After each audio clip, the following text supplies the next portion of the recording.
to X-Rail and brainstorm on issues affecting our society with the aim of bringing change. Topics and realities. Every Saturday on Royal FM. Topics and realities. A weekly program brought to you by the English desk of Royal FM. Royal FM. Topics and realities. Topics and realities. Topics and realities. The gateway to change.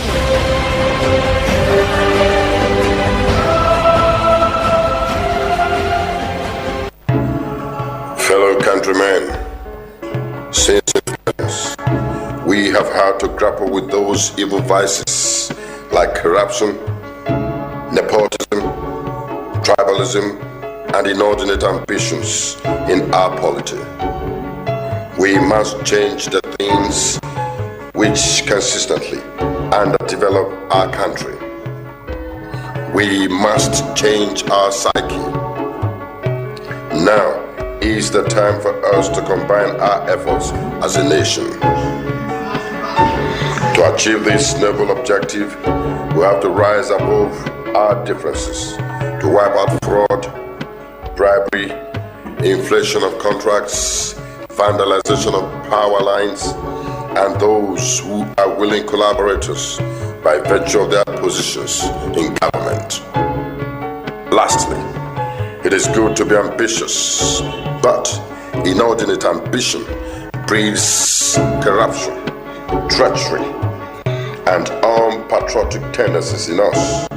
Rather, our ambition should be to move our country forward. Merit should come first. Mediocrity must be a practice of the past. Let us all strive to be the best in all what we do. From henceforth, employments and contracts are on the basis of merit and not on the basis of who knows who or godfatherism.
Good afternoon to listeners of Reality 8.4 FM. The program is Topics and Realities, coming to you live from the Thompson studio of Reality 8.4 FM. Ever since the Constitutional Council released the results of the 2025 presidential election, the big question in the country has been, what next after the 2025 presidential election? In this edition, we are going to be putting an evaluation of the 2025 presidential election. What reading can you put to the outcome of the result? What is the new political confederation of Cameroon per region? Where did the opposition got it wrong during the 2025 presidential election? What future hold for Cameroon opposition and the Cameroon political landscape in general? What is the place of coalition in this election? These questions and more will be seeking answers from my experts who will be joining us in the studio, as well as you, our listeners, through our number 640-613-842-671-157321. Topics and realities come up every Saturday from 4 p.m. to 6 p.m. where we capture the topics, we treat the topics, and we make it a reality in your life. In today's edition of the program Topics and Reality, we have Solomon Isana. He is our sound engineer, our copyright clerk. We have Bida Brian, as well as Boris, who are our video editors and community managers on our Facebook, like YouTube page, Rai FM Cameroon.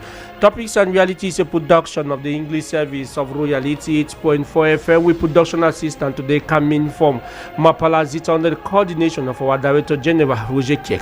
General supervision of the program is ensured by Reverend Pastor Bisa Emmanuel Noel. Call me the moderator. My name is Abel Bila Samabi. I am the son of Donkey.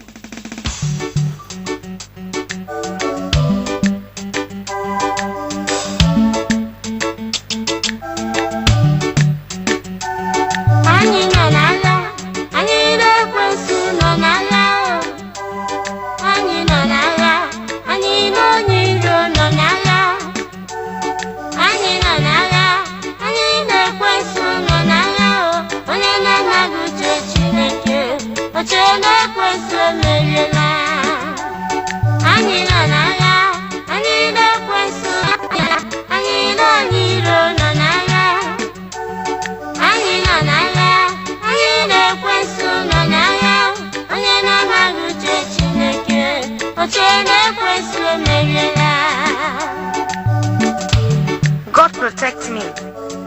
They'll pretend to be your friend, but at the back, they'll blackmail you. They'll pretend to be your brothers, but they are the ones manipulating your destiny. Those who do not want you to enjoy peace in your home.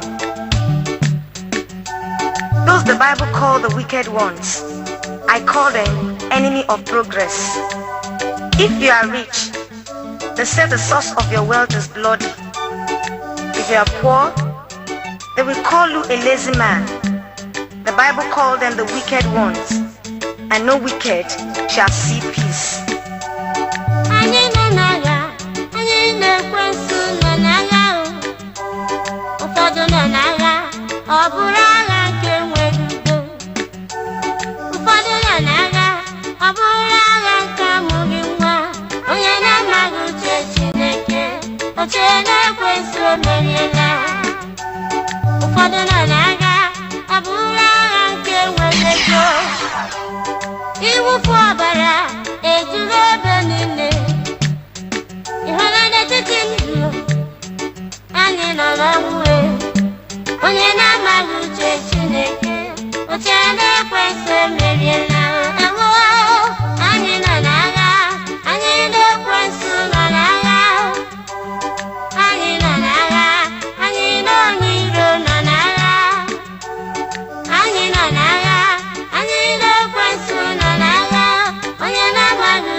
If you see a young lady preparing for marriage, they will look for every means to prevent the marriage.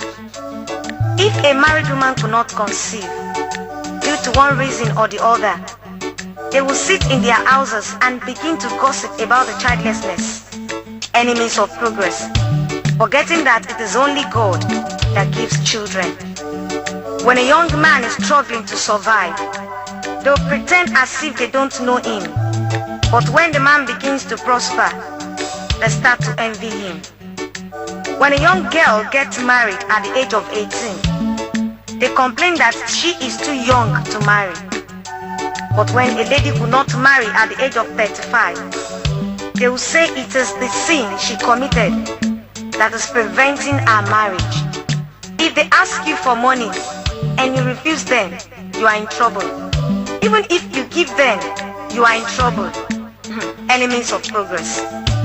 They will sit in their houses and begin to tell you what is happening in another man's house.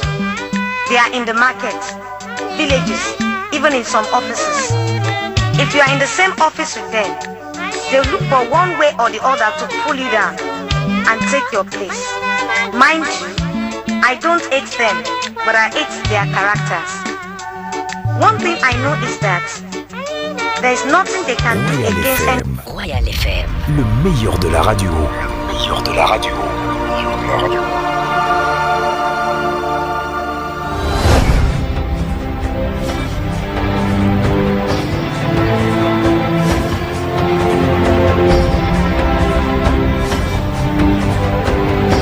And thank you so very much, Solomon Nisana. It is A wonderful pleasure, and thank you for that music that speaks a lot of volume and bring us live into the program Topics and Realities. We already have some of our guests who are already here with us today.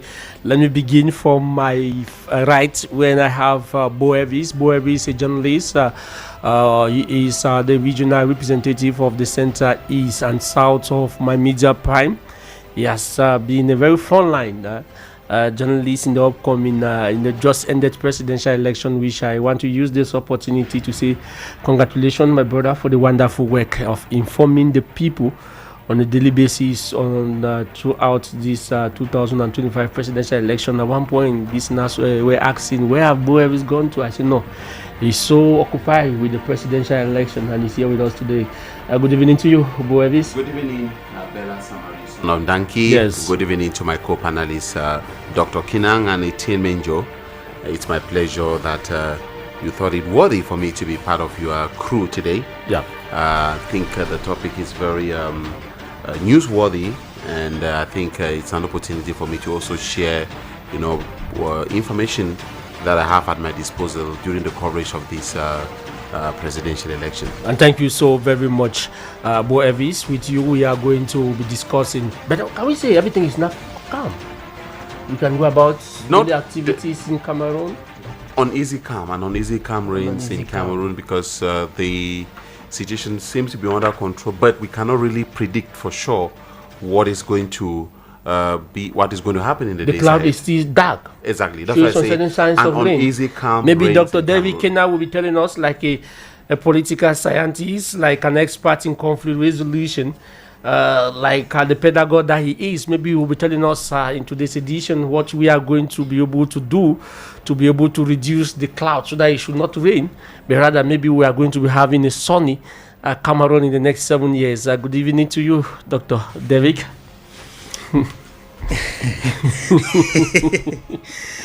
Good evening, Sir Abel Samari, the son of Danki, the future mayor of Mwa.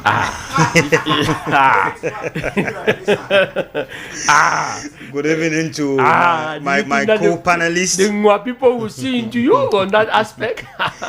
Good evening to my co-panelists and good evening to your millions of Somebody once listeners said that out there. if the people are not with you in there, you should put your political career in a wardrobe. Certainly. So I wanted to say greetings to your millions of listeners out there. Yeah. Greetings most especially to the entire royal family. Thank you so very much. From the journalists right up to the technical crew. Thank you so very much. The heads that manage this particular special structure. Yeah. You also permit me to... You are talking about the Director General of Real FM. Was it check the kiki? All of them. Okay. Right up to the Reverend. Okay, the Reverend. I'm greeting the entire Royal FM family. Thank you so very much. Abel, you are going to permit me to also seize this particular moment to tell those that have lost their loved ones during this post-election violence, to tell them that the nation mourns with them. I don't know about the nation, but I personally, I am mourning with them. We feel their pains and we pray and hope they will be able to come out of this. Whether I would like it or not, the numbers of those that have died during this period, we certainly were having engineers in anticipation there. Yeah. We certainly had Latin journalists there. We certainly had breadwinners there, be it as of now or in the near future. So I want to extend my condolence to all the bereaved families. Yeah. And to also extend my empathy to those that for one reason or another as a result of the post-election violence have been able to sit and watch their properties being destroyed. Yeah. We pray and hope the days ahead, though very tense and uncertain for Cameroon, we're going to come out of this as one strong nation and to push for a successful Cameroon. That is the reason why I'm here today, from a pedagogic standpoint and also from the standpoint of nation building, to ensure that whatsoever it is we'll be contributing here should be aimed at ensuring Cameroon comes out of the quagmire in which we find ourselves and to have a better Cameroon soonest as possible as the days go by. Thank you so very much. Thank you so very much for that pedagogy. My pleasure, and thanks for inviting me. That is one of the main point of our topics and realities. We try to put in a lot of pedagogy to be able to give the information, the education that our people need. Some people will say that it has been a very, very long time. We have him here on topics and realities, being one of the founders of the program close to 10 years now. Good evening to you, Etienne Menjo.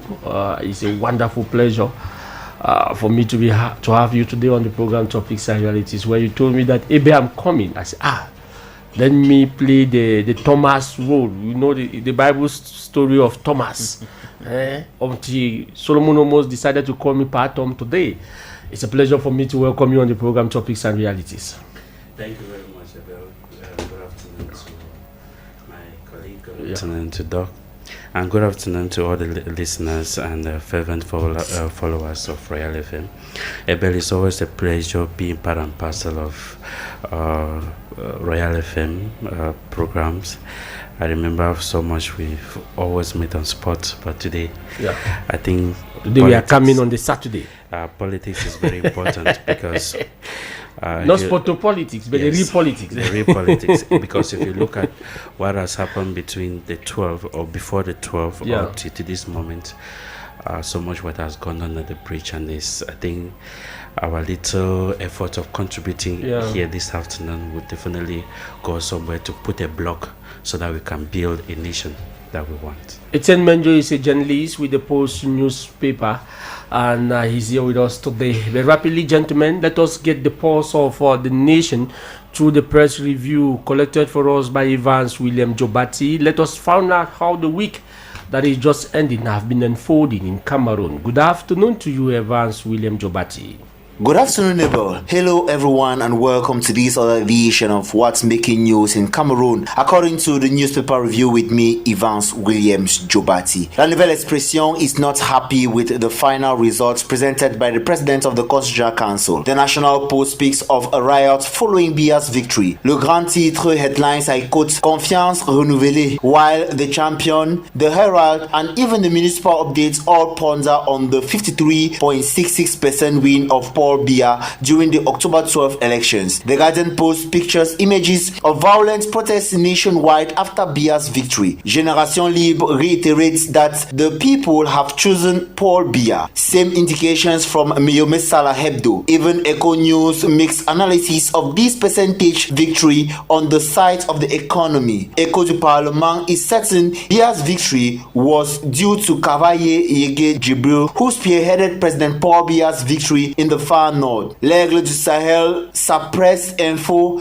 Info Matin, and others all from page the final results of the presidential elections. On the other hand, Le Messager headlines on the numerous vandalism and theft experienced in some parts of the country. L'Œil du Sahel presents a Garoua that has been picking up timidly after the unrest. Sandetou quotes warnings from Minat to Issa Chiroma Bakari, saying, Chiroma, mauvais perdant, bientôt livré à la justice. The Don is still struggling to understand how Biya won with nationwide protests tearing the country apart. The Voice calls the victory an instance of weeping, wailing, and mourning. La Lune speaks of a process that was well organized according to the Director General of Elections at Elecam, Dr. Eric Esuse. Le Reporter pastes the image of Bruno Bijang, Ernest Obama, and others as the brains behind the regime's victory. The Politics Hebdo says, re-elected at what expense? L'Info Show presents congratulation messages from the international scene to the newly re-elected PRC. Le Drapeau informs that Yaoundé was not touched during this terror. Le Flambeau envisages tensions between the NCC and foreign French media such as France 24, RFI, and LCI. Elsewhere in sports, ActuSport is concerned with the drastic drop of our national selections. The National Challenge newspaper announces that Fecafoot boss Samuel Eto'o has terminated its collaboration with coach Jean-Baptiste Bissek at the helm of the Indomitable Lionesses of Cameroon. Cameroon Insider speaks of a Bissek sack for repeated WAFCON failures. Cameroon Tribune calls this decision as the last droplet that broke the vase. And it is with that we end this other edition of the Press Review with me, Evans Williams Jobati. Wish you the best of the programs in the company of Abel Bella Samari. Till next Saturday, I'm done and dusted.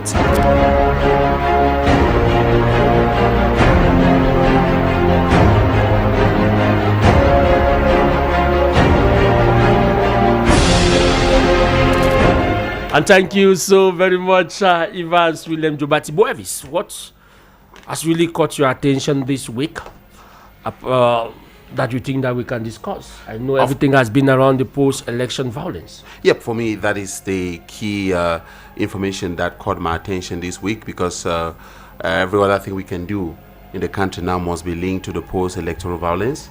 And I have to use this opportunity to extend my condolences, because I did not do it. Yeah.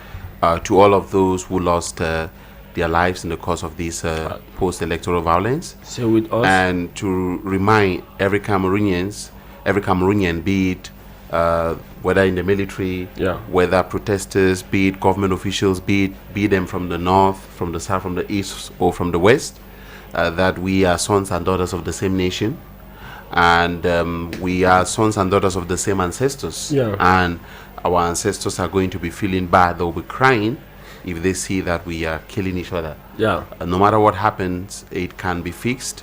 We don't need to go to the extent of eliminating each other because of power. Because whatever the case, our life on earth is going to end someday, and we are going to find ourselves in the other side of the world. Yeah. Why not try to see what we can do to solve our problems without shedding blood? And maybe give an accountability of your mission that God sent you on. It's, I don't know, it's something caught your attention. So that's, yeah. I was going to come in to say that each and every one of us has a duty to build a nation. Yeah. And there is no nation that is built on guns. They build on killings. I think we as citizens of Cameroon, we have to build the nation in such a way that we respect and admire our nation. No matter what, we still have the possibility of coming back to the table to readdress ourselves and know where we are going to.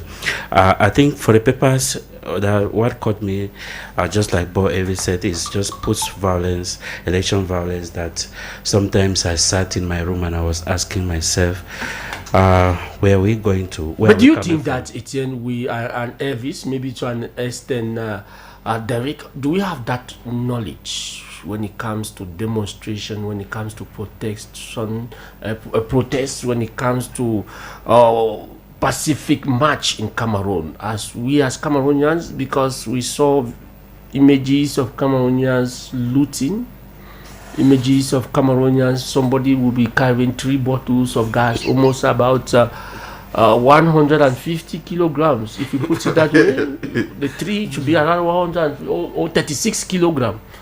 Carrying it. Do we have that knowledge?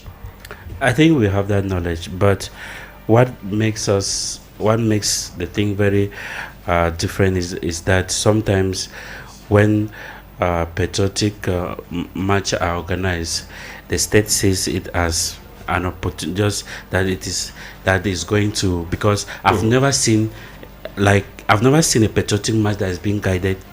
Police or gendarmes are guided here in Cameroon for the past 10 to 15 years. I've not seen that, because each march that is organized, either it is stopped or it doesn't hold. And sometimes when it succeeds, like what happened in Douala and other parts of it becomes so violent in such a way that sometimes they say either mine is a devil workshop. People who think that this is the best opportunity to loot or to do other things, they get infiltrated. I love the West Chile. They get infiltrated and do 1 or 2 things, like what we saw in Douala. Before I come to you, Dr. Derek, let me come to you, Boevis, because I've been wondering, because we saw the moment people want to go out to march, but we see somebody who will be marching on the street. Like you said earlier, that all of us, we are the same ancestors, we are the same people. But you see your brother, just because he's a uniform man, you are the first person to throw the stone, just because he's not attacking you. Can we say some of those who march are being manipulated to play the role they are playing? Okay. Or do our political leaders really take time off to teach their militants during militants meeting on some of these rules and regulations of a march of the protests without destruction? I think that peaceful protests are enshrined in our constitution. Yes. And it is the right of citizens but to do we express follow themselves. the laws? Because when citizens feel suffocated with their problems, sometimes they need to express themselves. It's just like our wives at home. Sometimes when they get angry, you need to allow them to talk. Or sometimes when the husband gets angry, you need to allow him to speak out. You know, that is part of freedom, or part of what I describe as deliverance from their troubles. Now, I also believe that when our opposition leaders want to organize peaceful protests, we should not give the administration reasons to always doubt peaceful protests. If people, but sometimes it's not even giving them the ability to doubt it. Okay. Our administration stopped it, whether it is peaceful or how. Of course, they stopped it. Yeah, I remember President Maurice Kamto's protest during the 2018 presidential election at Pousantra. Before the people could come in from the other side of Avenue Kennedy, they were already being exactly because the ban of the military. Because what I'm saying is that when political leaders want to organize peaceful protests, there needs to be what we call political training. Of but those to be involved in a match. Because that political do they training, really educate their militants? That's the reason. That And now, for us to be able to express our grievances, and when you, it is enshrined in the constitution, like you people said. But when you people are going out, this is the don'ts and this is the do's. As you people expect people to respect your right, know that you also have a duty to also respect the rights of that is, do we put this education? Because just to cut you short, I was talking with some foreign colleagues, and their first impression was that, are you people still at that level of looting your own, destroying your own? I feel so embarrassed. That's why I'm saying. Yeah. I'm saying that most of our political leaders don't do political training when it comes to peaceful protests. Yeah. And you understand that even when they say people should go and march peacefully, when they start looting, start stealing and doing destruction, you don't see the political leaders come out to call for caution or to say, I said peaceful protest. All those who are looting or those who are destroying or burning tires, remember that you are not part of what I requested. Sometimes we don't even see the political leaders. Perhaps if the leaders are there marching with the people, they will be able to help them do some of these issues. Understand too that looting, stealing, burning of tires, destruction of property should be condemned. You know, because no matter you might think that you are destroying the property or you are destroying the shop of a political opponent, but that political opponent is an employer to one or two of the persons who are marching. You know, you might go out and say, okay, I don't like this political party, I am destroying the property of this political party. But remember, the person's property you are destroying already has enough money in his or her bank account. And maybe your sister or your brother or your cousin or someone somewhere has been employed by that person. Yeah. You know, or the person is in a sector which is like a chain. You see what I mean? So this means that there needs to be enough political training for those who are marching. And let me say something. Yeah. That said, we need to also understand that many people have different ways of expressing their anger. Yeah. For some, it is by marching. For others, they express it by stealing. Of course, I'm saying that when you see people stealing food, we saw someone got into a shop, stole fish, came out, roasted it by the roadside. I think such images should be able to, tell you that they are hungry. Authorities that they are on hungry. the mindset of the people. That something is wrong somewhere. So what was stolen? Most of the things that were stolen. You saw people stealing rice. Yeah. We saw another guy, he stole fish. That the people were saying, the message was that we are hungry. Yes, he stole rice. The other guy stole fish, came out, and then roasted the fish on a burnt tire. You see what I mean? So it's also some sort of communication. Yeah. So in as much as we condemn in very strong terms any protest or any march or any protest that ends up with looting, stealing, authorities should be able to look at the images, look at the behaviors and say, which information is being passed across by these people through this action? Is it that they don't have food to eat? We saw another guy trying to steal 2 or 3 bottles of gas. What are they trying to pass across? And then based on that, we now come up with policies that can be helpful to the population to stop them from going to the streets next time. Yes, Dr. Derrick, how do we arrive at this point in time? Do we have that political knowledge in Cameroon? Because it seems as if Cameroon politics is that we were doing elections, we go out, we convince our people, they vote for us. But do we really see time to take political training to our militants for them to be able to understand some of the rules and regulations guiding politics, especially when it comes to peaceful protests? Do we really give that political education? Are you not seeing that that is a domain where even the civil society, the non-governmental organization, political parties really needs to invest if we want to talk about progress in our democracy? Hello, Mola. Rejoins le secteur Yamo MTN pour rester connecté au bon plan sur yamo.mtn.cm ou tape étoile 220 dièse.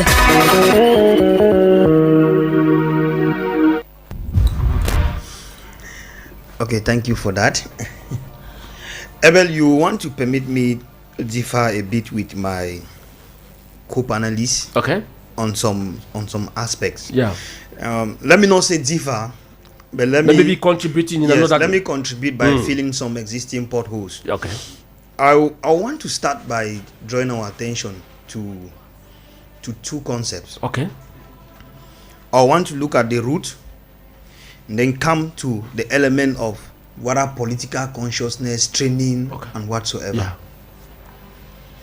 Abel, you can do political trainings from now to thy kingdom come. But there are certain basics in a republic, okay, that permits that political training to go through. Like I said, when I came in here, I said at the beginning that my purpose of being here is pedagogic in nature and at the same time nation building inclined. Okay. So I want to make our listeners understand it is in that perspective that I'm saying what I'm saying. Yeah. The burning, the looting, and all whatnot is a reflection of, I've said it somewhere and I'll repeat it here, the cultural and the structural inequalities that has plagued Cameroon for a very long period of time. We are in a situation in which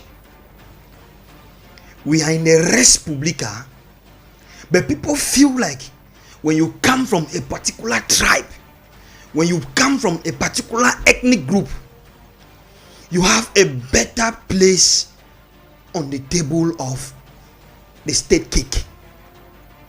That is cultural inequality.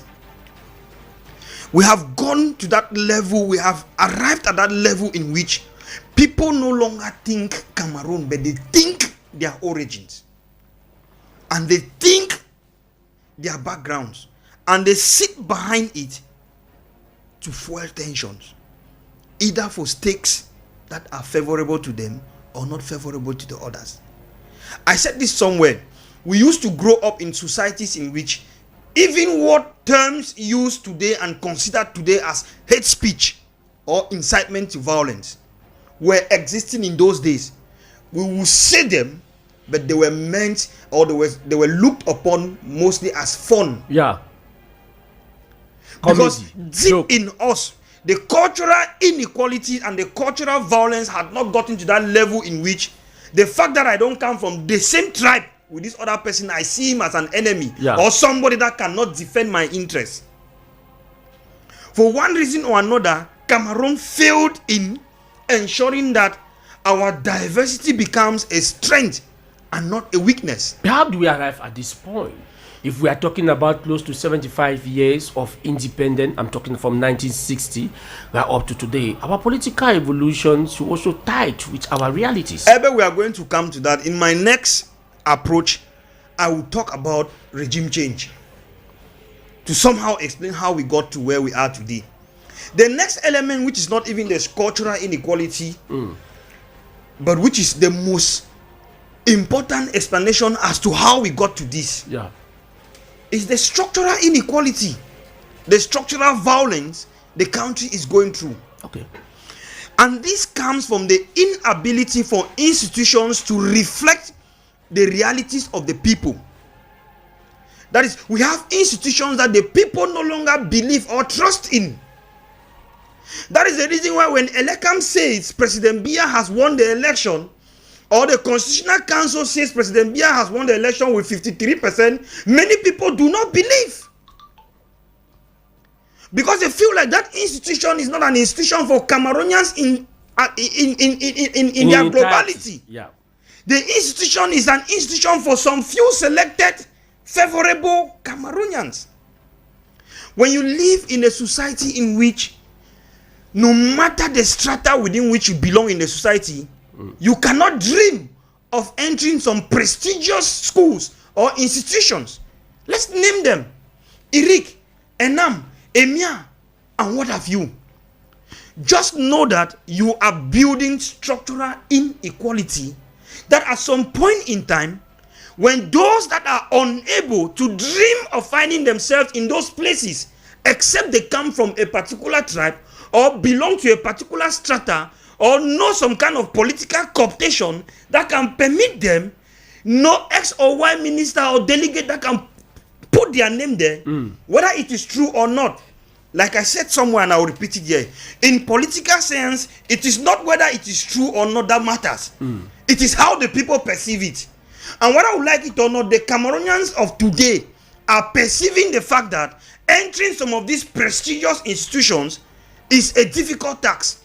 And by so doing, you must know somebody who knows somebody who is the father of the brother of the auntie of the uncle before you can come in. And when this is happening, it is creating a lot of frustration. Okay. It creates a lot of anger. When a child grows up in a family that does not know somebody, and the child is told education is the key to success, and you will hear that child telling you that I have gone through the education, but it seems some selected few have hidden the key away from me. You leave that individual with no other option than to react. You get it? And so what happened and what is happening post-electoral elections violence is just a reflection or a consequence of some of the root causes of the issues affecting the country that have not been addressed, or better still, addressed properly. Okay. Politicians take advantage of such fertile grounds to push an agenda, manipulate consciences, and it gives what it gives. And the second element I wanted to bring on board, yes, let's not confuse. Gustave Le Bon talked about the concept of the crowd, and a Cameroonian proud son, Binam Bikoy, pushed it further. There is a distinction between population, the people, and the crowd. Don't allow your country to live from the population. When it gets to the people, that is when we were voting, it's good. Let it end at the people. Once the population takes the turn of the crowd, it tells us the crowd has no reasoning.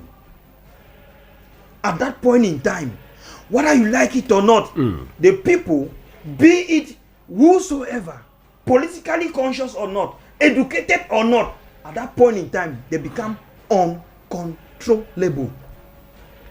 Because in that crowd that you find, you are going to meet the weak, the strong, and the feeble. Yeah.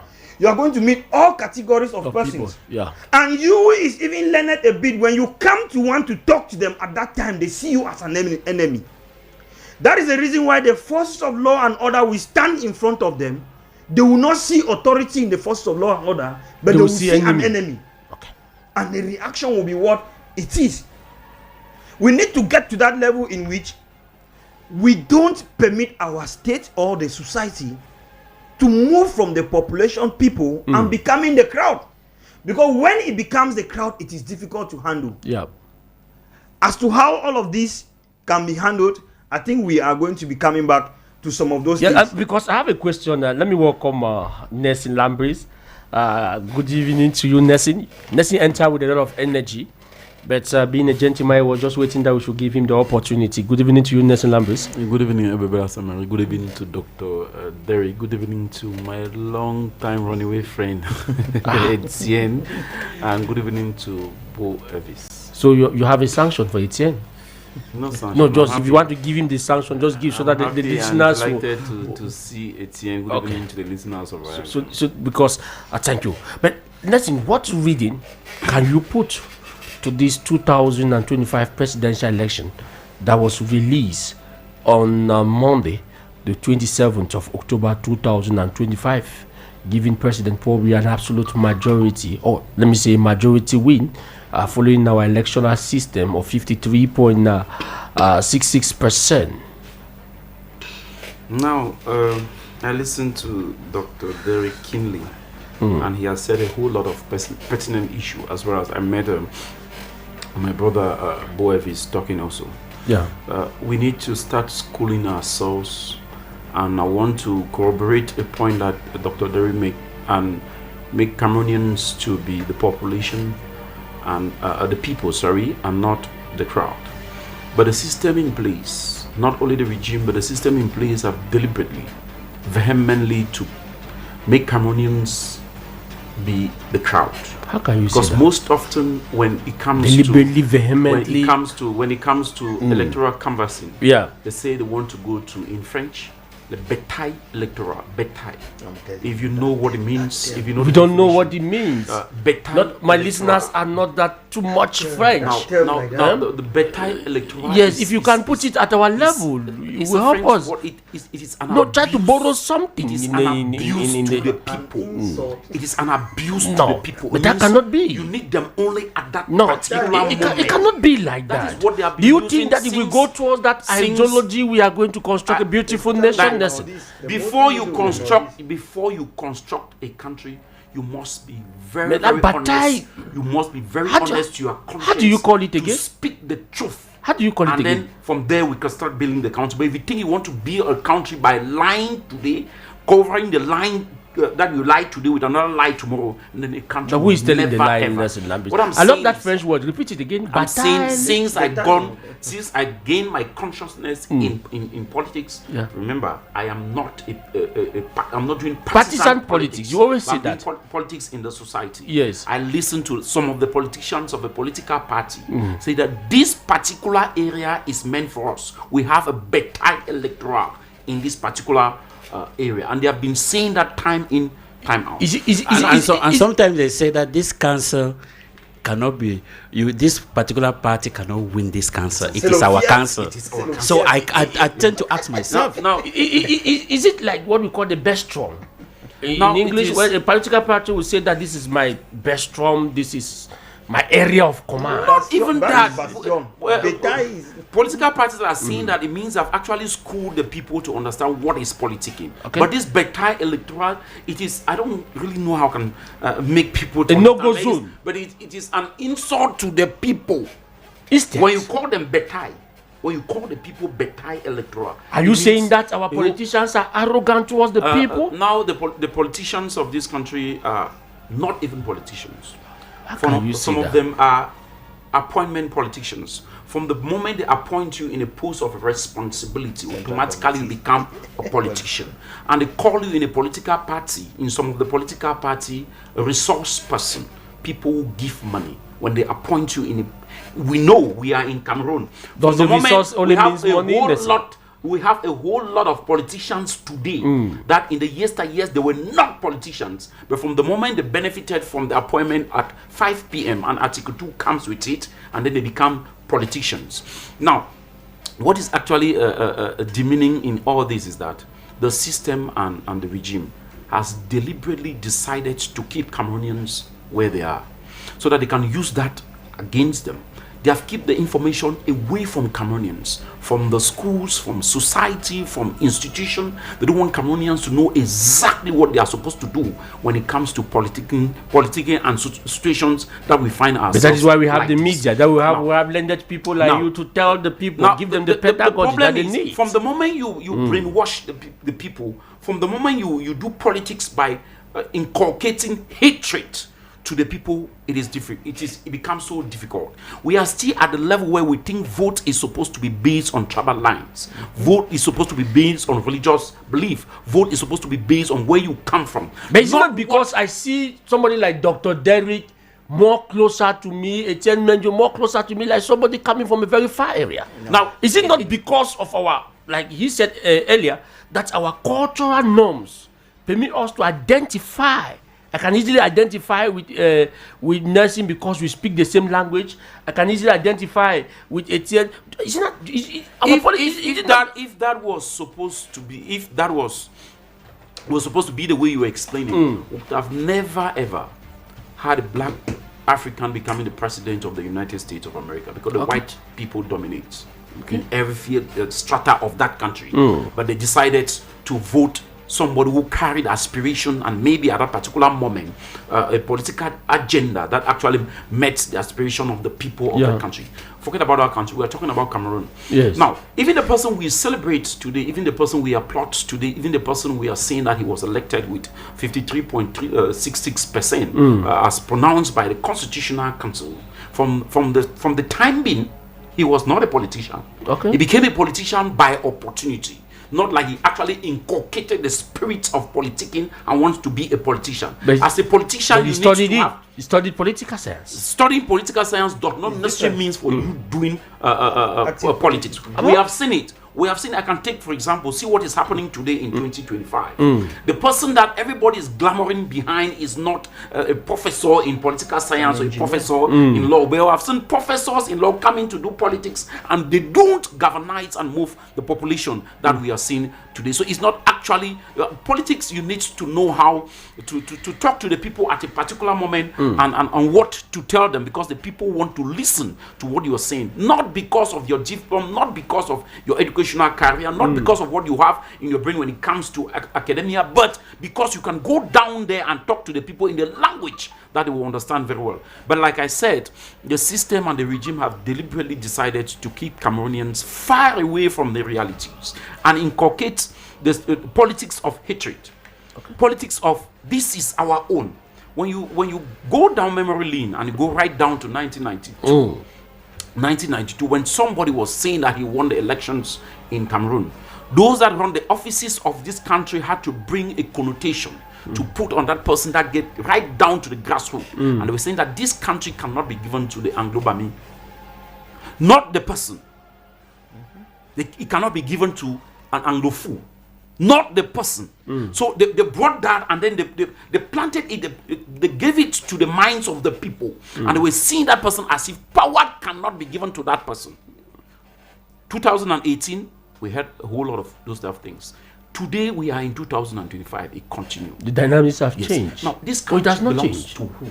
Who are the people that actually owns this country?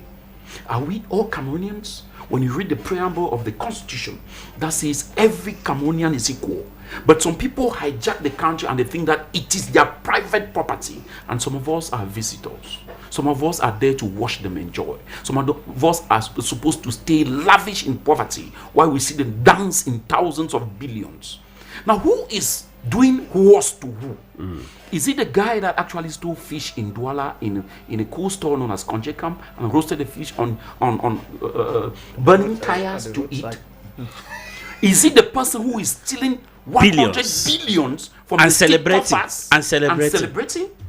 Who is doing evil and harm to this country? And by law, all of them are the same. Now, you send them to prison. If you read the first article of the penal code, everybody is liable to penalty when you are accused of being when you are guilty of committing a thief an is a offense. thief. There is nobody who is above the law. No, they are categorized.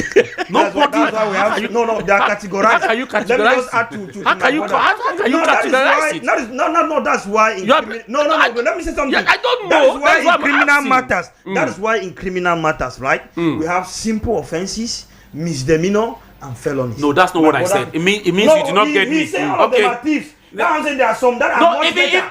Even if you are accused of committing a simple offense, a misdemeanor, or a felony, you are a thief. Yeah. Yes. So am I right to say all of them are thieves? But I'm saying that you cannot put the guy that stole fish at Konje Camp at the same strata with the guy that the problem now, you want to give the in-depth analysis of the degree of stealing. The bottom line is that all of them are thieves. Now the problem is, how can you people crucify? The problem is you said they are the same. We see a whole lot of hate speech as per this electoral process that is still ongoing. Yeah. Because it will end until the president proclaim. Yeah. I want to. I want to remain on that word. Yeah. The person proclaimed by the Constitutional Council to be the person who was elected and take oath of office. Yeah. But what actually baffles me, you are a legalist. What baffles me a lot is that I was very keen and patient. Okay. I listened to every line and sentence that was pronounced by the Constitutional Council member, especially by the president of the Constitutional Council. Now, he said a whole lot of things that actually impressed me at a particular time. Yeah, like for example? And then hide a whole lot of things that were supposed to be said to Cameroonians. How can you say that he said things and hide things? Were you in his mind? Said. As the Constitutional Council, you don't have just prerogatives. You have challenges as well. Okay. Now, the law is not what is written in the piece of paper. The law is the spirit. It is the exception. So what they said to us on the road as penal code is just a piece of paper. It is the exception that makes the law. Okay. It is not the regularity that actually makes the law.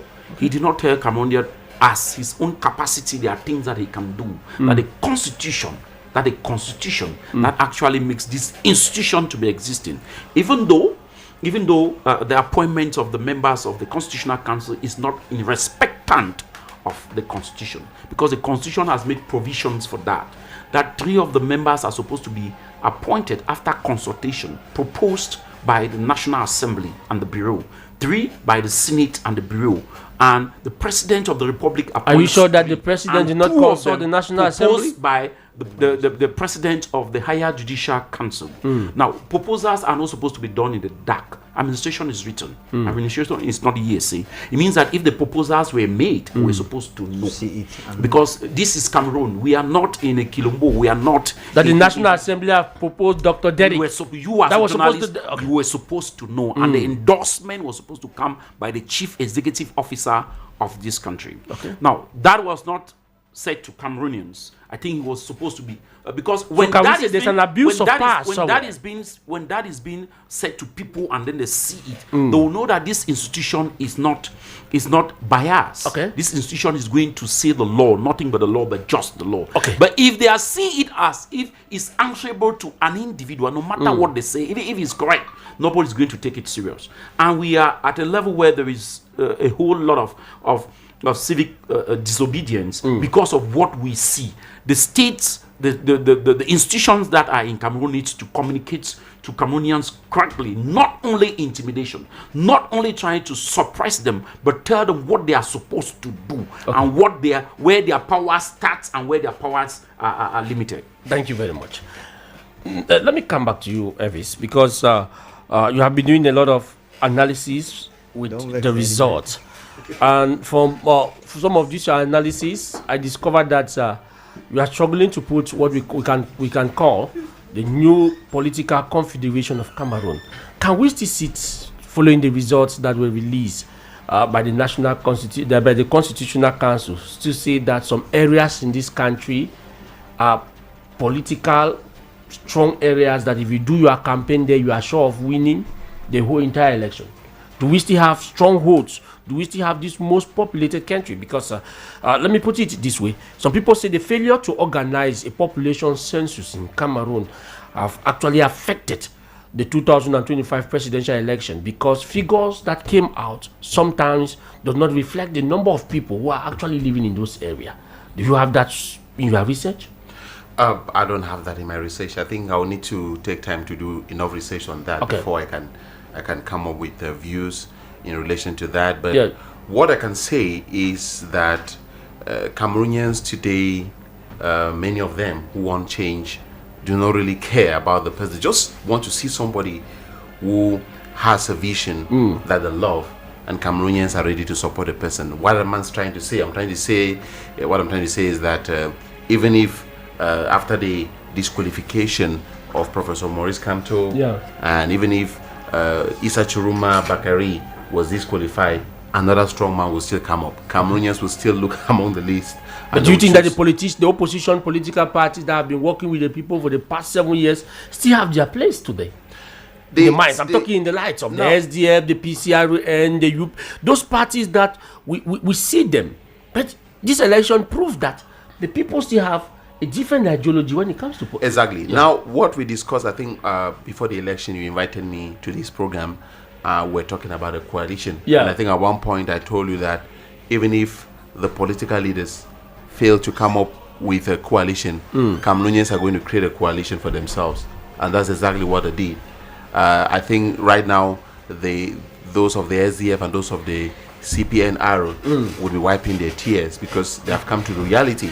We saw some kind of very... You call it the face-to-face. Some statements where they were making that we are going to win this election, we are going to do this, and so on and so forth. But after that, from the results you see, you have the impression that Cameroonians want people who can work as a team. Because remember, when you are going in for presidential election as an opposition political party, if you are unable even to mobilize 31,670 representatives in polling stations across Cameroon, the CPDM already can mobilize that. The CPDM can mobilize that. They can give money to their polling representatives. Now, most of those that are working with the state are militants of the CPDM, and because they are representatives of the administration and so on and so forth. So when you are going in for an election of this caliber as an opposition party, you are supposed to form a coalition. If you think you can go alone and beat the CPDM, it becomes very, very impossible. And I think, but from now, we are seeing a new political configuration. At one point, Issa Chiroma Bakari had talked about political heavyweights and political lightweights. I think people too, parties like the UNDP or Bello Bouamagari, if they don't re-strategize, they might start losing relevance. That too could happen with the SDF party. So we should have a different confederation with the upcoming twin election. That is the municipal and legislative election. We can have the people still forming their own coalition. Of course, the if people the opposition don't sit and form a coalition. Yes, the people are still going to form their coalition. And I think what the opposition should do with regards to the upcoming municipal and legislative elections, there should be a coalition. Let me explain to you how that coalition can work. They should look at the strongholds of each political party. For example, if the FSNC sees that, maybe the MRC. The time is 5 p.m. To take a course online or to pass a job interview on video is easier with Orange Data Bonus. Subscribe to your bundle on #111*1#. Orange. So I was saying that a coalition can still be done in the municipal and legislative election. You select specific candidates and you tell them, their stronghold is in this particular area. So as a political party, let us tell all our voters to vote this particular person. And then I have an advantage in this other area.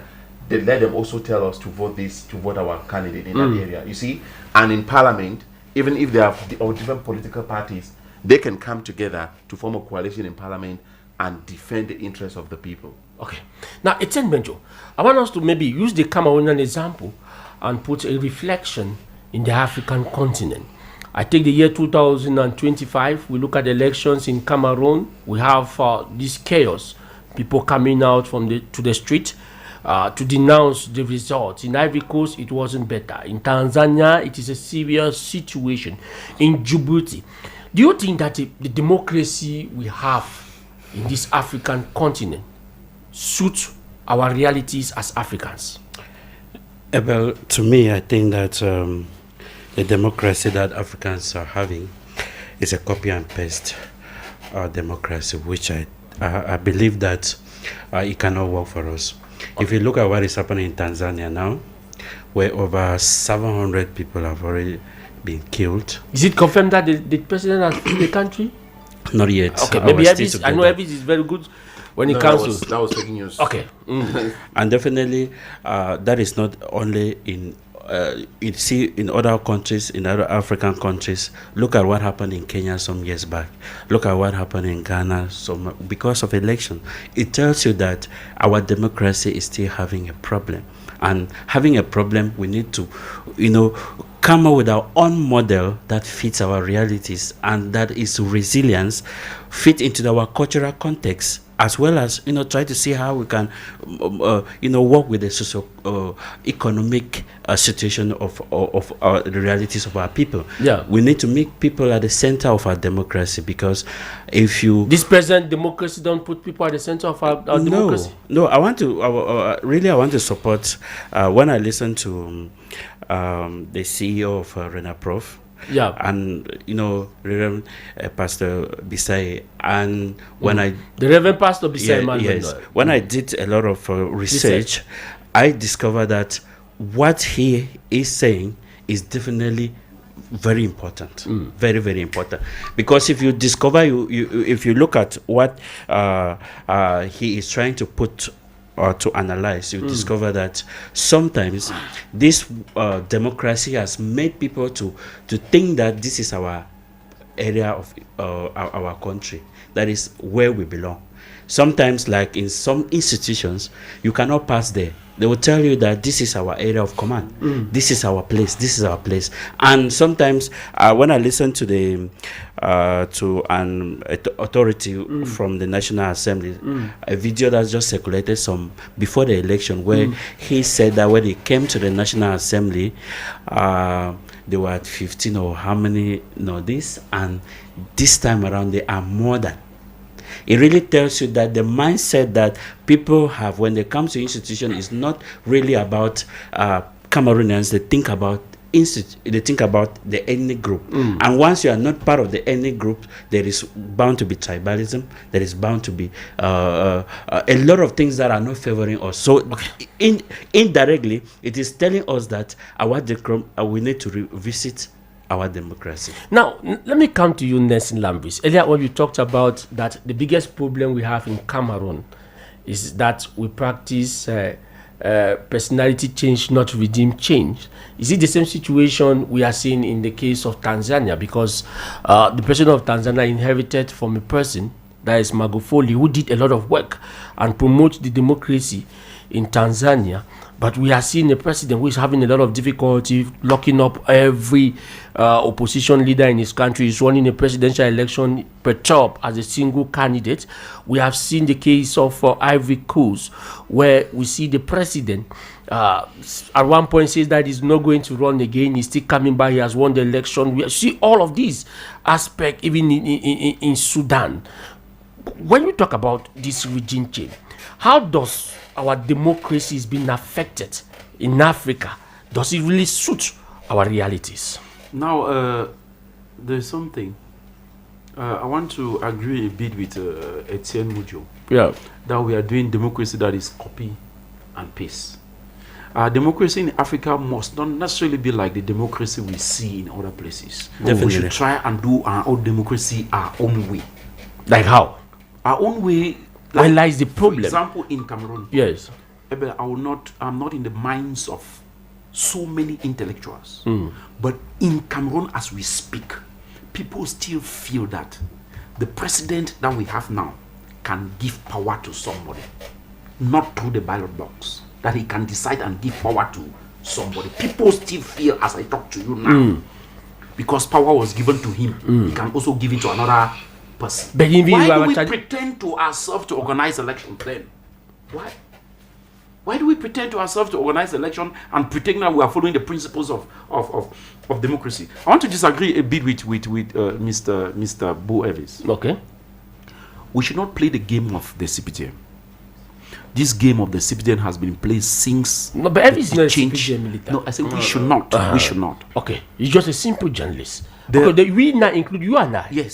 Thank you very much. Election Cameroon, it's not a branch of the CPTM. How can you say that? Elections Cameroon does not need people to be in the polling units. Yes, I think the electoral law puts it very clear. Bella Samari, if Cameroon is playing against the United States of America in Australia, and there is no Cameroonian in that fee, the outcome of the match will not be changed because Cameroonians were not there to support their team. What change does a representative of a political party bring? I was one. I control 11 polling units in Yaoundé. So I actually saw exactly what happened. They are saying that but according to the reality of what came out from the elections, electoral code, the return report, what they call in French, PV, is one that of the electoral code that is valid, Yeah. that is binding in the eyes of the law. It means that in pulling unit 1, Abel, I'm running an election with you. I don't have any representative. If I have 10 and you have 8, do they need to change it because my representative was not there? The Elections Cameroon need to carry that return. Maybe it's for verification purpose. To verify, Elections Cameroon is there as the referee of the match. It's not favoring any political party. Even if there is no representative, things are supposed to go on normally. They're supposed to do their job. So this idea of saying that if a political party cannot put 30,000 representatives automatically they lost the election is a fallacy, it's a fat lie. We should not go into that type of cheap analysis, honestly speaking. Because what is the essence of Elections Cameroon? To see that in every polling unit, what the different ballot boxes, papers of the candidates are available, and you make sure that anybody that is coming, like I said, I was present in a polling unit and I was supervising 11 polling units. You alone? Now, yes, going, not me alone. I had my own people. Supervising means I go and check and see if everything is okay. It means that each person that is coming to cast a vote, whether you like A or B, you are obliged to take the 12 papers and get into where you're supposed to select one and put in the envelope and come and put it in the box. They don't need to give you just one because you say one best. They give you the 12 and you go and you select. So Elections Cameroon was supposed, and there is another thing in our electoral code that I actually noticed. Maybe one day we'll be talking about the electoral code. Now, in the process, there is no way for somebody to challenge the elections of a polling station. There is no way.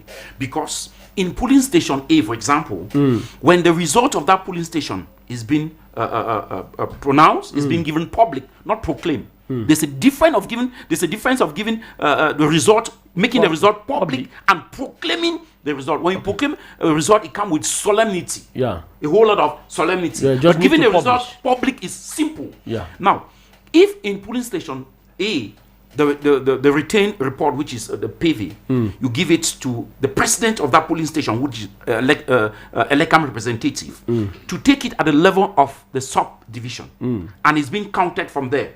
From that moment, Elections Cameroon have no say, and the president of that counting commission on that subdivision is a duo. The subdivisional officer, at times the president of the court of first instance. When it gets right up to the level of the national level, the Constitutional Council is fully involved. The Constitutional Council is not only there to come and proclaim results. Remember that the president of the National Counting Commission is a member of the Constitutional Council. That is the president of the Counting Commission. It means the Constitutional Council is, before coming to read what they are reading on that day, they know the result already. Because one of their members is even the president of the Counting Commission and is fully involved in the, and you cannot challenge. I cannot be in the Counting Commission and I see the return report, what they call in French PV, and it's not corresponding with what I have, and I tell them to change, they will refuse. That the law does not permit them to do that. So what are you asking people to come and challenge? There's no way. That's the reason that we're saying that irrecevable, because there is no way for the Constitutional Council to change. Meaning that the law needs to be I wanted to say something. Yes, rapidly. Because there is a question I wanted to ask Dr. Derrick. Just a minute. I wanted to make a clarification about what I said. I did not say that in the absence of representatives of political parties, Election Cameroon should change the result from a polling station.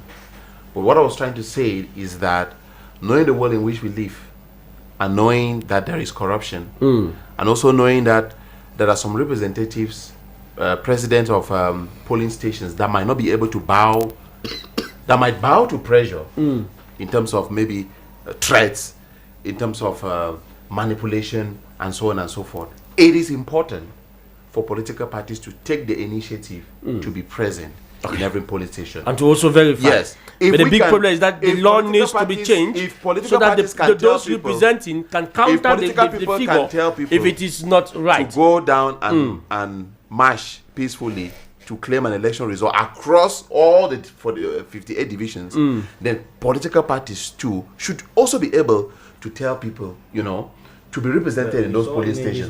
You see what I mean? Because come to think of it, out of 31,000 polling stations, if you are not represented in 1,000 polling stations, you are representing only 1,000 or 2,000. Yes. Images where they were chased out. It's an issue. Of course, if they are chased out, that's another issue. But I'm trying to say that political parties, you can send official representatives, same as you can send spies. Yeah. If you see that your representatives are going to be, you can send like spies. But if we go to that basis, even the spies or the representative have nothing to say. If I go by what Nessie is saying, that's the law to do. Because I think one of the things the president does not count at the level of the country. I think one of the things that really shocked me was the fact that the supposed pivot, like they say, I keep hearing politicians say, bring your own pivot, bring your own. But the issue is that when you look at those pivots, nobody signs in the middle. Where they sign at the first page and the last. It means that in the middle, where the real structure is, they can remove it and then they put a different one there. So it tells you that even based on that pivot, you are not telling me that. Yes. Based on that pivot, they remove the first and second, right. They take the middle page, everything is already. I put it in. They can now. In Cameroon, or it can be removed. Yes. Now, there is also something. I'm eager to ask Dr. Debbie a question. Yes, rapidly. The electoral code that we have now. Maybe we'll be talking about the electoral code. Because I discovered that as you monitor election, there's a lot of things that should not be the same with municipal, parliamentary, and presidential elections. Yes. In the municipal and parliamentary elections, the result of the polling units will are be given instantly, and people know that I have won my council. Yes, I've won. But here they give 2 weeks. And there's a whole lot of it is a growing democracy. We Dr. Derrick, we have seen it, and I want to look the Cameroon example, the Cameroon face to that of the African continent. Each year, whenever there is an election, we always have this tension, and like Etienne Menjo says, that our democracy is not longer that democracy that suits the desire of the people. Is it time for us to think Africa? Is it time for us to think our own democracy? Sure, Abel. Let me take this caller online. Hello? Yes. Mr. Abel, good evening. Good evening, sir. Where I'm from, Mr. Silas. Okay, hey, Silas. Yeah, Mr. Abel. I got an information that you have gone back to Kumbu. I'm going back. That you are not living in Kumbu. You have gone back to the village. No. I was trying to go back, but it was not easy. So we have to stop in Babustan. Babustan I already deal up. Okay. So you are back now in Yaoundé? Yeah, we are back in Yaoundé. Thank God. So, Mr. Abed, I'm saying that everywhere and every side, I want to even them that while they come, of course, you sanction stability of country because they know that the election that they know the winner. All the Camerooners will know the winner. And they know that to come up with declare they know the head of state winner. No, we all will know the winner because the Constitutional Council have declared the winner. It's no longer something hidden. Yes, but we know the winner, Mr. Abe. The only remember maybe what we are fighting now, not that election was doing this. We have to fight. We have to even say how the future of Cameroon is going to be tomorrow. Because I'm hearing the lockdown is starting tomorrow in Yaoundé. So I want to say that in some way, authority. I want to say that this authority don't know how to calm the people. In 2016. They let Anglophone cast, they are behind Anglophone, they arrest Anglophone and send someone to prison and this. 2018, they are behind us, the militant of CRM, family care, in 2020. 2025, they are behind the notice. Okay. The women cannot make a dialogue. I've never understood because all Cameroon belongs to us. And what we need is only truth. The only truth that can stop us from this thing. If that's my money, I need that the head of state will come out very clear and make addition to people. Okay, Silas, Yes. we have gotten you.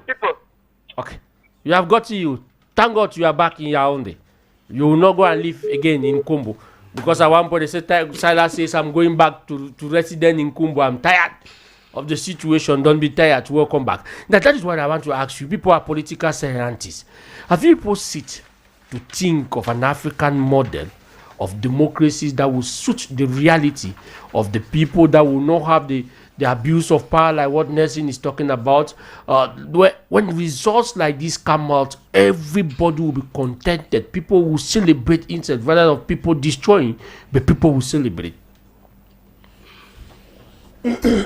Abel, before I go into that, permit me throw a word or two. You know, it's exceptionally, it's not in my culture to drift away from questions. Yes.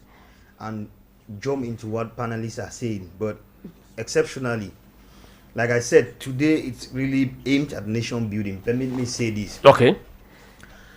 Personally, I'm not part of those who think the article as to which, in case of a misunderstanding, it is the PV of Elekam that goes through. Personally, I'm not part of those. You might be surprised, but personally, I'm not part of those who see it as a problem. Okay. In my opinion, it is not an article that is problematic. When you go by my co-panelists, the jurists like me on panel was saying the spirit of the law. When you go by the spirit of that law, what does that article intends to say? The article is simply saying that I am in a game. Either you are a candidate. My brother Nelson is a candidate. My brother Elvis is a candidate. And my brother Etienne is the referee. It is but normal that when disagreement will come between the different players that you people are,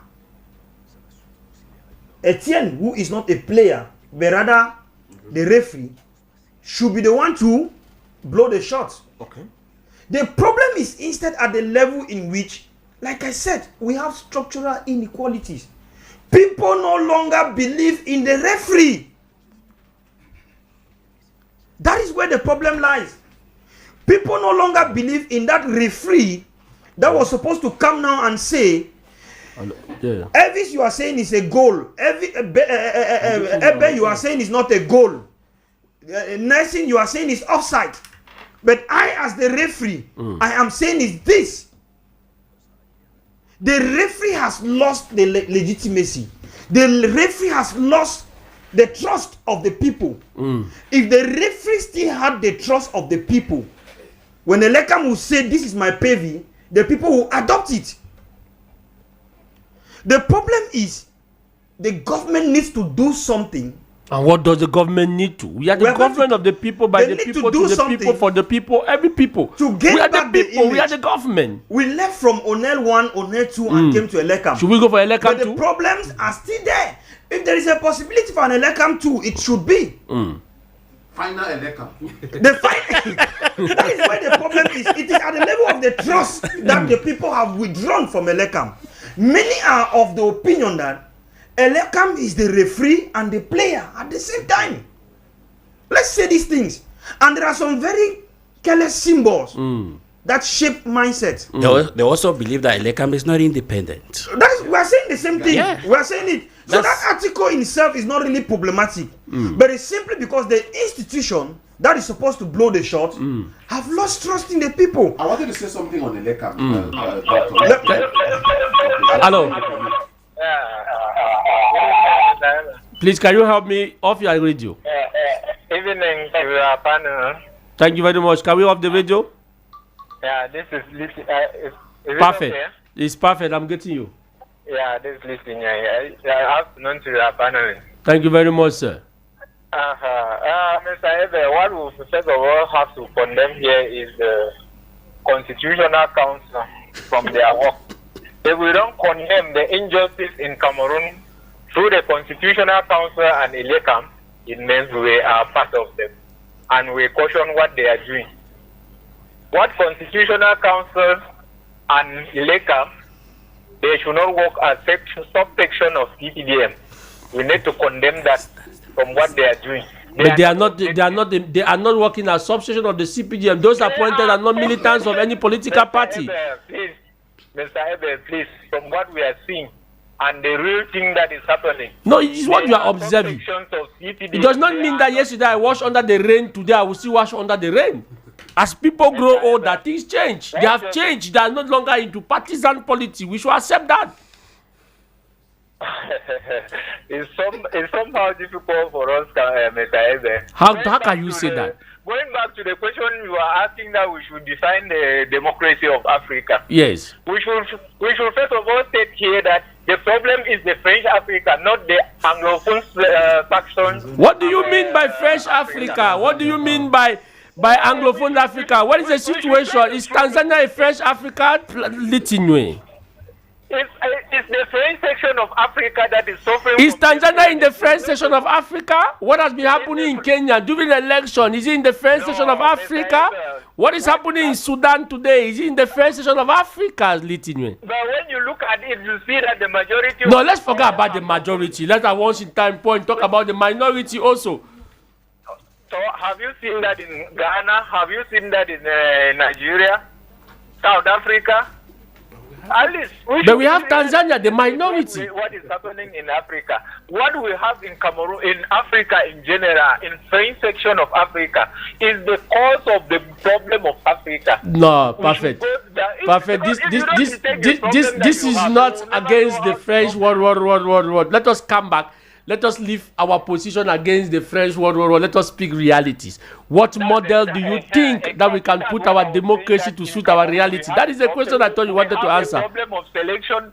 We have the problem of selecting our leaders, those who can lead us, or that set what we decide.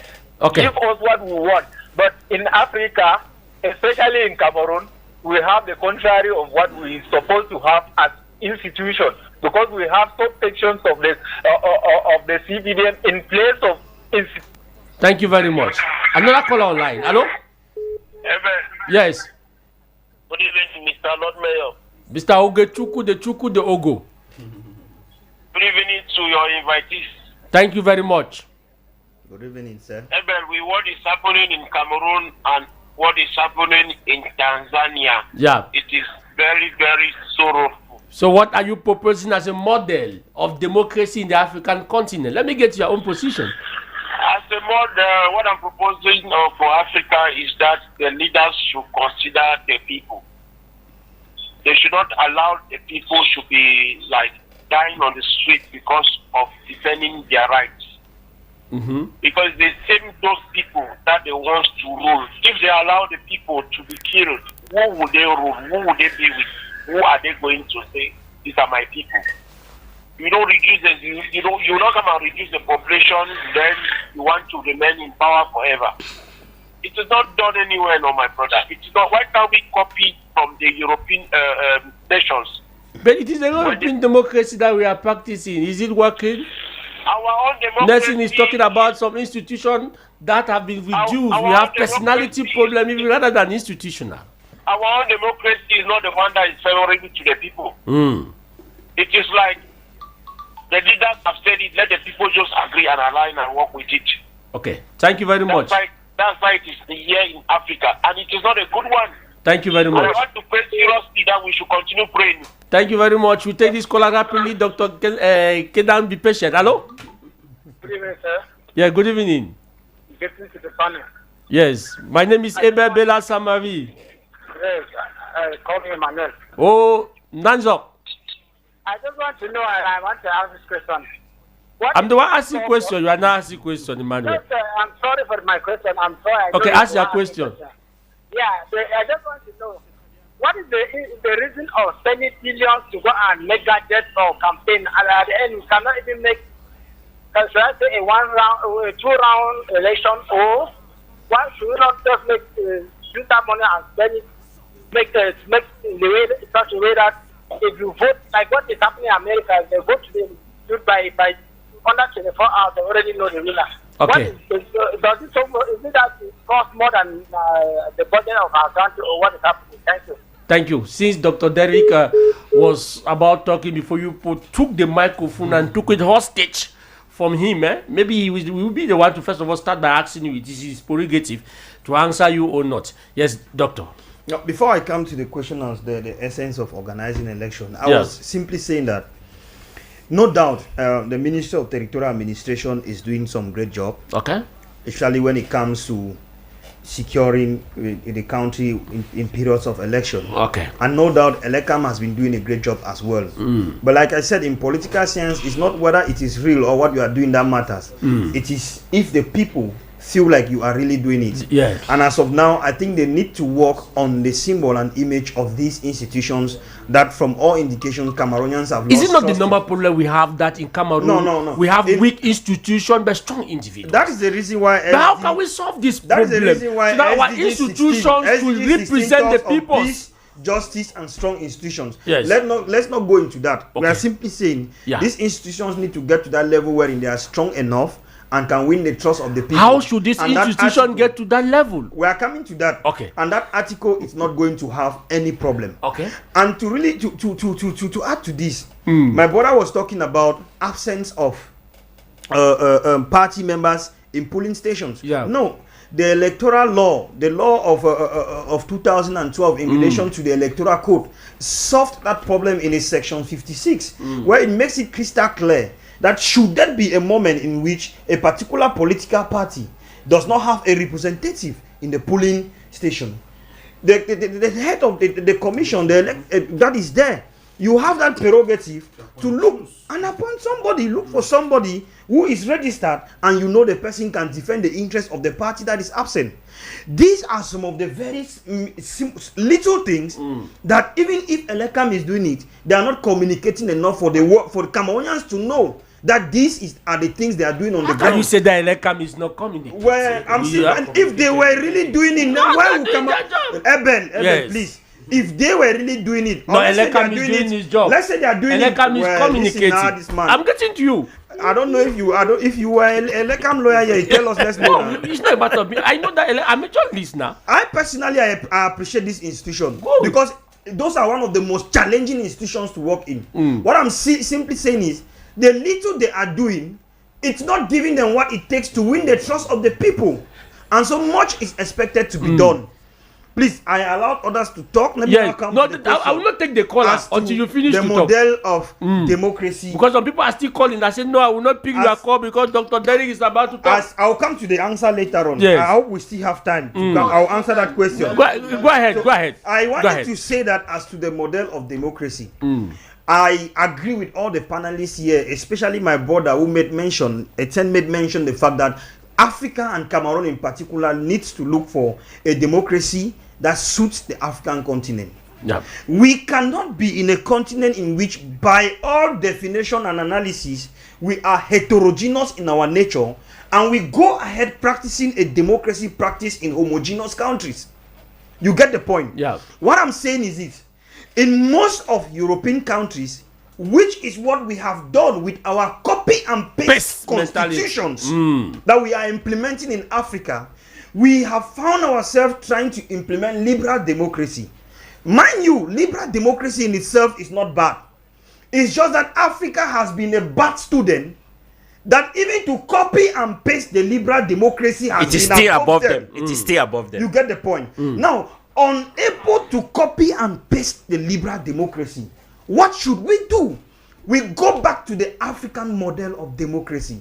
People behave as if democracy started in Europe. No, it started in Africa. For Christ's sake, the origin and evolution of democracy shows that democracy started in Africa. First of all, and if I want to civilization push this started in debate, Africa. I will take it to civilization that started in Africa. Yeah. And if civilization could start in Africa, it means tenets of democracy was existing. That is the reason why the likes of Pythagoras, the likes of Socrates, and what have you, they came to Egypt and studied in the mystery system school. They came and met the Kemetics and the Kushetics and gathered from them. Yeah. Within the African model of democracy, which is our pluralistic democracy that we have, that matches with our diversity and multiculturality. Yeah. We have a democracy that deals with checks and balance. And it is still existing in present day. Yeah. If you go to Fumban, the Sultan of the Bamun has a day in which he comes out and he is judged by the people. He is questioned by the people. He has a group of Sach that look at him and tell him, my king, don't go this way. If you go to the grass field with the Tikaris, and precisely in the Mbum community, when you are called a Nyar, it's simply because a group of persons have given you certain prerogatives and they ensure that you move in the direction of the people. The Nyas, they can never be corrupt because they have the tradition that leads them. Funds have been fined, and they pay the fine. And these people can never be corrupt because they pay the fine. As the Tata, like they call it in my place, you as the sub chief, by the time you don't represent the interest of the people, you will not go back to the palace. How can you say get that? No, I'm simply saying possible? What I'm saying is the people give you the legitimacy and everything. Yeah. Such that from the very moment you want to play with that legitimacy, they show you the other side of them. So Africa has had that democracy that matches with our common reality. Africa has had that democracy in which, like in my community, the chief collects from everybody and shares back to ensure that even that grandmother that could not work farm will at least have a bucket of corn. But now, with the liberal democracy, which is the get rich or die trying model of democracy, which is the capitalist approach, you get it. Some few gather everything for themselves, and the majority languish in poverty. But now the capitalists succeeded in modernizing this thing through the tax system, in which the majority, the few that have gathered much, they impose a lot on you so that they can take it and also feed those that do not have. But in Africa, what do we see? Those who have the much, they have again the network to bypass tax and to clamp down on the people. I'll come to let Dr. finish. There is a lot in which Africa I think some of those are callers who wanted to call. There is a lot we need to work on. Yes. And I think, sincerely speaking, we have gotten to the crossroad. Worst of all, with the digitalized world in which certain things can no longer hide. Okay. It is either Africa sits up and start making it right, yes, or we are going to end in a very deep shit. I will come back to you. Hello? Miss Abel, good evening. Good evening. I am a citizen from Rompoy Express. Yes, Mr. Ibrahim. Yeah. I was in one point the other day, I called a number I was not going through. Maybe this you are yellow now, Mr. Abel. Okay. Mr. Abel. Yes, sir. Greeting to all my brothers in the studio and those who are listening to us here. Thank you very much on their behalf. D'accord. Mr. Abel. If you sell a good to somebody and hold the rope back, do you think that person can go with the goat? No, you take a long cutlass and cut the rope in the middle. So that the rope, the better everybody should lose now. The goat should run in the market. Yeah, exactly. You see, the problem here is this. So what we are facing today is exactly that the good that they sell to us and they hold the rope back. That's the problem that we have today. Mr. Ebert, I will not be too long. You understand? Yes, sir. We all see because even Bo Elvis almost wanted to cut you off. We all see what happened. We all see what happened during this election. Look, I hope every one of you see that video of somebody that was supposed to pronounce, somebody that pronounced the winner on Monday. You see in a video where a referee, the referee that was contested by the other team, that after the match, the arbiter went and sit down with the winning team and say this. I am happy that you people are rejoicing. No, some people are saying that video was not authentic. That it is an AI video that was mounted. It's a very staged video. We should not capitalize until we wait for the real video that will be coming. Mr. Eben. Yes, sir. Why do you want to vex me this evening now? How can I make you angry now, my brother? Okay, let me finish. I'm not trying to share my own information with you now, my brother. Let me finish and allow my brother, especially in the studio, to talk. Okay, sir. Will you see a referee sit and rejoicing with the winning team, saying that I am happy that you people are rejoicing for the work that has been done by your father, him, for the winning of your team? Perhaps the referee had nothing to eat after the game. He had nothing to do with any team after the game. Let us also verify the video. That video is completely a clear and clean video. There's nothing to verify there. Let me just finish. Can you see that? Like you are an expert in video analysis. We don't need. Yes, Mr. Ibrahim. Mr. Ibrahim. Yes, my brother. Give me 10 seconds. Let me finish. Yes, that is the 10 seconds I've given you. Thank you so very much. You see, we don't need the representative in Elekam because Elekam is supposed to be neutral. In that way, anything that comes out from it, Elekam was supposed to say but exactly what happened. But we are here today. High members of Elekam were appointed by one person who has the power. We go to Constitutional Council, it's still the same thing. The next is it is the Constitution that gave him that power to appoint. Even you, they put you there, you will still appoint Abel. Mr. Abel. Yes, Mr. Ibrahim. There are constitutions that brings us enough problem. We have to banish those constitutions and bring constitution that will bring us peace and harmony. Okay. Thank you very much. Yeah, thank you very much. That was Mr. Ibrahim, my brother, loud there at One Point Express. Yes, I Bo want Evis. to say something quickly, Ebel summary. The first thing is based on my discussion with the former employee of Elekam. Okay. Technical advisor number 1 to Fonka Mazu. Yeah. He told me that Elekam does not have representatives in polling stations. Okay. Those who are working in police stations as president of the police stations are not really employees of Elekam. That's true. That's an issue. Yes, that's true. That is a problem. That's another revelation. You get me? That is a problem. You don't know where they are coming I from. want to also say that as Dr. Kenan Derry was talking about African democracy, adapting our democracy, you know, for instance, I am a Christian. I believe in God and I believe in Jesus Christ. And I know most of you here too are Christians. Some are Muslims. You know, but because God is merciful and people sometimes take the oath of office with the Bible. You know, when they want to take the oath of office, they use the Bible or the Quran. Or the Quran. Sometimes they want to, you know, they don't really respect the oath. They don't respect the oath because they know that God will not really strike. But the day that we are going to set up institutions manned by spiritual leaders from Oku, from Bambui, from and so on and so forth, where representatives of Elekam from Gambia will come and swear an oath in front of the Ngumba house. How can you say this? That if I change the result of the strike me, let the court of Allah strike me. You cannot say this. You are going to have the right result of elections in this country. You cannot say this. You cannot say this. Just a statement. We are talking about African democracy. That is part of using African institutions to ensure that the law is respected. Because people play, because when an official is going to come and say, okay, representative of Elekam, please change the results on behalf of my political Nobody is changing any. The guy will say, please, I cannot do that because the gods of our land are going to strike me. Ebe, please, in 5 seconds, please, Etienne, in 5 seconds. No. Just to corroborate what Evis is saying. No, in 5 seconds. In 5 seconds, please. I don't want you to collaborate what Evis is saying. You are just the moderator. In 5 seconds. I'm the moderator. Yes, in 5 seconds, let me say something. In 5 seconds, let me say something. Yes. Just to corroborate what he's saying. That we should bring witch doctors from Uku? No, witch doctors. Even Christianity. Even we want to stay in that direction. There is the African model of worshiping God.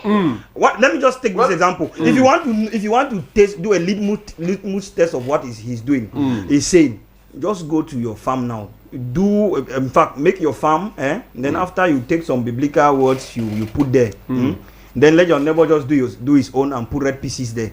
No, see which one they are going to enter there and steal. Some people die. Yellow, join the MTN Yamo zone and stay connected with good deals on yamo.mtn.cm or dial *220#. Yes, it's a mental. Yes, Ebel, I was just trying to say to. I know everyone is struggling to talk about the African model of spirituality in our democracy. Yes. And people should not confide that every says that they are going to bring witch doctors from. No. Yes, I'm trying to say that if you look at the way we need, that means Africans like Cameroon, they need to build a system that are organic, resilience, and reflective of the indigenous histories that we have. So to me, I feel that we need to morph. We need to in order to do this, we need to have a consensus-based democracy where, just like we were saying, the cultural institution will draw inspirations from our traditional system, where like the phone, you give an account of what has happened, and you answer questions based on what you have done. With what have been interested in you. So, other words, we could see have inclusive coalition governments, where sometimes we can have power sharing, inclusive governments, especially in deep divided societies like us. We have decentralization and federalism, and then sometimes we have independent and robust electoral commissions, as well as a truly independent judicial system, strengthening parliament not to be rubber stamps, as well as public accountability institutions. Yes. It means that if most of these things are done, when we have instituted our own democracy, we will be able to hold our government into accountability. Because sometimes, for example, how many like our parliament, how many ministers have been held accountable for what they have done? They will be going in for the budget this year or very soon. But how many have been held accountable that bring us the balance sheet of what you did and the remaining money? Checks and balance Nobody does that, but they're still going to vote for the budget of the 2026, which everybody will just pass by with a flip of a finger and will enter 2026. Okay, and nobody will say anything. Now, good afternoon to you, Mr. Samari, and to your guests. I am Litinuen in Oja. My question to you all: can we have peace where there is no justice? So I think we should be working for national reconciliation for a better Cameroon. Nelson Lambris, where we find ourselves today, like in Cameroon, Ivory Coast, Tanzania, and the other African country, is it because of the fact that we have failed to do checks and balances of those we elected in our offices? The checks and balances are supposed to be done by who? By the people.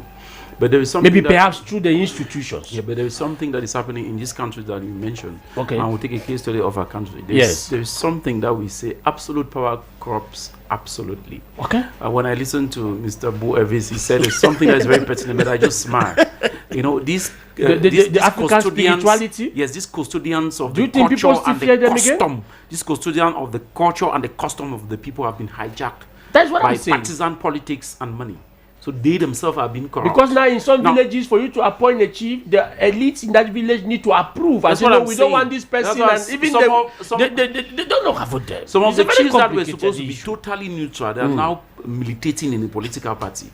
So you Very see, difficult. Yes, they have divided the society. But there's something that I wanted to say. Yeah. Ebebela Samari. Yes, For us Nelson to have a Lambris. better tomorrow, all the governing team need to communicate properly. Okay. And not always come on the defensive. Okay. They need to communicate properly. They have to have a When knowledge they of said what we something call that the I noticed political that almost communication. went off my brain. Yeah. 90% of the presidents of the polling units are not permanent workers of Elections Cameroon. It's They are problematic. temporary workers. They were recruited because of this electoral season. It's temporary. That means that after this electoral, they will go. So they can easily be Some corrupted. of them were now they have what they are supposed to pay them a day, and there is something that people are not seeing. In every polling unit, you see the president of the polling unit is a representative of Elecam, who is not a permanent worker of Elecam, but they were recruited on basis of this season. And some belong to next some that political person- parties. Next to that person, the secretary is a representative of the Ministry of Territorial Administration. Now, people don't know that, and people are not saying it. And the secretary, the person who is taking all the reports, is a representative of the Ministry of Territorial Administration. Lambris, I'm not cutting you short, but something happened to me in one police station during counting. I went in with my badge and I was driven out. Your badge as a journalist? like a goat. Your badge as a And journalist? I asked the president of the jury that, am I the one that fabricated the badge? He said, no, you are not permitted. I did not get authorization that a journalist will be sitting there. should come here. But what were you doing there with your So badge I as a left. journalist? In the vote count. So now there is something people are not. Ebel, as Elections Cameroon is preparing in the polling unit the return report known as the PV. It's the secretary that is writing it. The secretary is a representative of the Ministry of Menat. Territorial. So in another way, even the ministry that And is they too have their own. They too have their own report. That is it does it. not concern That- us, that- representatives that- of that the is political it. party. That is they it. do it by themselves. That is There's another way around. Even though we have Inyo 1, Inyo 2, Elecam, maybe as Evans is talking about final Elecam, the real person organizing the election is the Ministry of Territorial Administration. Of course, that's the truth. And Elecam is in charge of the logistics. Yes. And that's why they are very quick to give a balance sheet of what happens immediately Because they have a report. post come And to an also, end. even So we should not crucify Elecam. Because after even the that- police to have their own, they come and take their own report. But what I'm saying is that the governing team, we should know that there is a word that I don't really like. I don't know. No, don't use that one. If it's That because- one that no, you don't like. I don't know if it's don't- because, look if for it's another because you have a synonyms. different meaning in English and a Yes. different meaning in No, French. look at synonyms Those that are suits the governing English. us, they should not always tell them Pranglo commandement. They are not commanding us. Okay. They should be on Take our service. The English model. In English, is take service, But which is different. The English model of it brings that managerial approach of holding state power. Yeah. While the French prang le commandement brings that bureaucratic approach of taking power. And at the same time, too, and then they need to communicate. Like somebody say you are a director, and somebody say you are a manager. So understand those things. I want to say something before it leaves my mind. No, Nelson, just a minute. No, write it somewhere. Nelson is the one. So I was saying that they need to communicate before the 12th of October. Those that were involved were supposed to communicate with the people, tell them exactly how the things are going to happen. Who is going to play this role? Who is going to play Who this is going role? to play What is this going to happen next? What is going to... When you see a president of a police station, know that yes, the he's people, not like this. The people should be informed. Each time you are coming to justify a point, the people will not take you serious. So what they are doing is always coming to like they want to suppress and then justify a point that was supposed to be I don't know, clarified ever since. Yeah. And it makes the people to lose the credibility and the trust in the referee, like my brother. I think just very briefly. Yes. What Nelson is saying is very pertinent. Very, very pertinent. Nobody argued I think we need to sensitize anybody that is taking any responsibility in public very seriously. For example, the Elecam officials, I noticed that they did not even know anything concerning the role of journalists there. They did not know. It still boils down to the same thing that happened to me during the AFCON. Police officers that were sent to man or to be around the stadium did not even know the role of or the importance of the badge, because there are badges that state that the journalists need to be here, but they did not know. What they did was that they just tell you that nobody that is why they say you are a journalist, which is not correct. It is not correct, Abel. And that's what happened during elections. That journalists not public results. Journalists, they were just afraid that Mr. Etienne will come and collect the results and publish it. With the badge, you were supposed to follow what was happening. And in some polling stations, they did accept me, but in some they just drove me away and told me that they are not. I wanted to say something before it goes off my mind. No, you will not go off your mind. Say it now. He was talking about Elecam. Just to say that after the election was organized, when the Vote Counting Commission, National Vote Counting Commission, was doing their job, I mean, the president of elections, the chairperson of elections, the electoral board, organized a conference. Press conference, and during that conference he said at that particular point of the electoral process he is not aware of the results anymore because he's no longer at its level. What does that mean? That means that after the organization, Elecam is mostly in charge of the logistics. When it comes to the result procedure for the result, Elecam is not involved. He too also got the result from the national vote counting commission. Who is responsible? Just like you and I. Now, he said something about Pranglo Commandement, which I wanted to comment on. I don't think that it's important for us to keep adapting French institutions into the Cameroonian context. I'm talking about INAM, where a school of administration. We should not be teaching our senior divisional officers or our divisional officers administration. We should be teaching them management. That's what people need. Of course. Administration, if you look at it critically, is more like a colonial word. From that point of view, administration. What are you administering? That means you are teaching somebody to go and administer. Human resource management, how to manage people, and so that's why you have the impression that you see the way some of them speak. For instance, administration. So there are subjects that you have to come and administer. That arrogant method of talking, I wanted to raise. And that political arrogance is a serious problem in our society. Yes, that arrogant aspect and that political arrogance is a serious problem in our democracy that needs to be managed with a lot of tax, with a lot of there is a lot of I love the atmosphere in the studio. I love the thought. Yes, Dr. Derrick. The question I want to ask you, you discovered the fact that thank you very much. Thank you so very much. Can I continue? Yes, you can. Thank you so very much. Thank you so very much. Yes, Dr. David. You were saying something? Yes.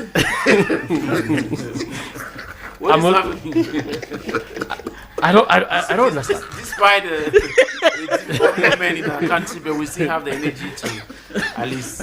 No, it's a very interesting atmosphere, which we really love, and I want to thank you very much, Bo Evis, for bringing that humor. Yes, I'm coming to you. Maybe you will be the one to to round up. We have gone through, and a lot of people have talked about it. We talked about political communication. We have talked about political arrogance. We have talked about constructing a well-defined institutions. We have talked about coming up with a bit of the ideologies that we need to know concerning the African model. Do you think that we have the human resource that will be able to incarnate some of these aspects that we are talking about to produce the type of results we need? No, you see, Cameroon is Africa in miniature. Okay. I'm part of those who strongly believe if Cameroon lacks so many things, it will not be resources. Okay. And as resources, I'm not only talking about material resources, I'm talking about human resources. If you bring the African model of democracy in Cameroon, I'm part of those who strongly believe it is going to work. It is going to work. That model in which we have a group of SAGE, that model in which we have a group of what the Africans should call the kingmakers. Yes. When you go to our villages, the kingmakers are not so much interested in the throne. No. They know they make the king, and they know they can put an end to the king. And the person knows that these are the consequences if I go against. The king knows very well that these kingmakers are there to help me and not to kill me, and they can check my moves. They do the checks and balance to ensure that I only serve the people and nothing but the people. Please give me 1 minute to answer to the question of the caller. Yes, Emmanuel. That was saying, if we think we